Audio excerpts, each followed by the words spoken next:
सुनीता एक बहुत ही सीधी सादी लड़की थी। विवाह योग्य होने पर माता पिता ने राजकुमार नामक लड़के से विवाह तय किया, जो अपने माता पिता का इकलौता लड़का था। शादी धूमधाम से हुई और कुछ वर्ष बाद एक लड़के का जन्म हुआ। खूब खुशी मनाई गई। लड़का धीरे धीरे बड़ा होने लगा। इधर समय के साथ राजकुमार और सुनीता के माता पिता भी दुनिया में नहीं रहे। अमित नाम था लड़के का। धीरे धीरे 20 वर्ष का हो गया। स्कूल ने टॉपर था। स्कूल का रिजल्ट निकला तो फिर टॉप आया। दोस्तों ने पार्टी रखी। पार्टी शहर से दूर एक जंगली एरिया में थी। एक आलीशान कोठी थी। जंगल में माता पिता को घर में प्रणाम करने के बाद शाम को सभी के साथ पार्टी की। फिर यह बताकर कि रमन ने पार्टी दी है तो हम एंजॉय करेंगे। सुनीता व राजकुमार ने सोचा, चलो कभी कभी एंजॉय करने भी दो, रात दिन तो पढ़ाई ही है। कोठी में पहुंचते ही तेज म्यूजिक व मेज पे शराब की कुछ बोतल थी। अमित ने कहा, यह क्या? म्यूजिक तो ठीक है, पर यह क्या, शराब क्यों?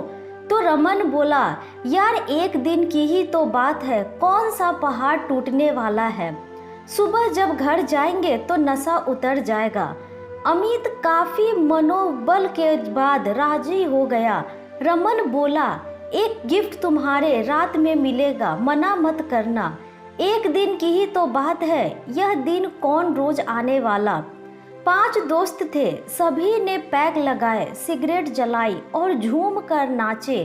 फिर थक गए तो अपने अपने रूम में चले गए।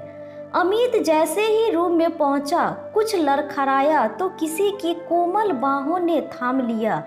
बहुत सुंदर था वह स्पर्श। इसके बाद क्या हुआ अमित को न पता चला, और न सुबह उठा तो देखा वह खूबसूरत नव यौवना तैयार होकर जाने वाली थी।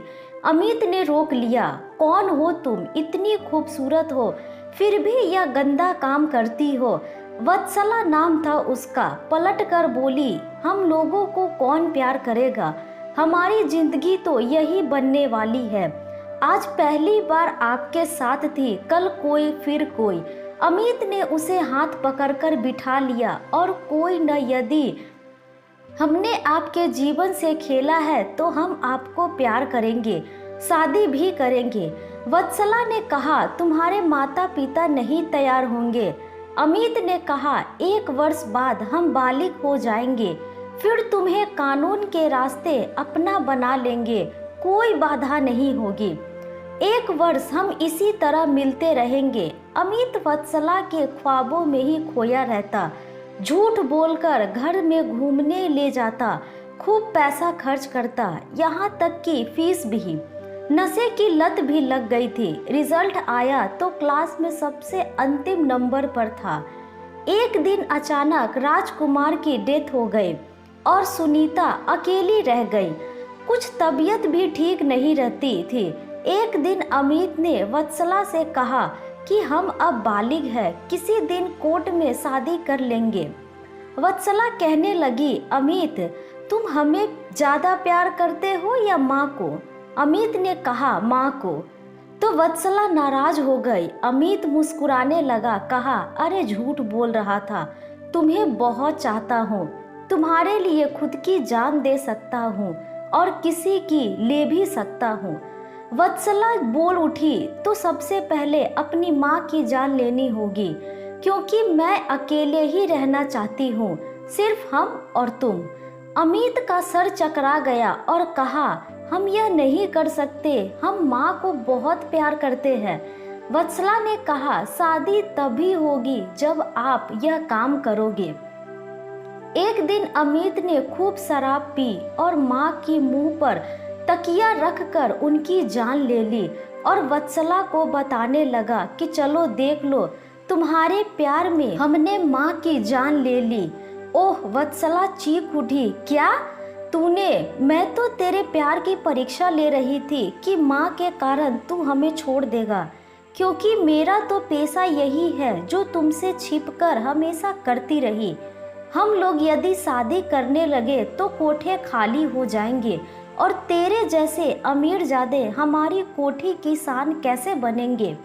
ओह, इतना बड़ा धोखा मेरे साथ न पड़ सका, न माँ का हुआ, न प्यार मिला।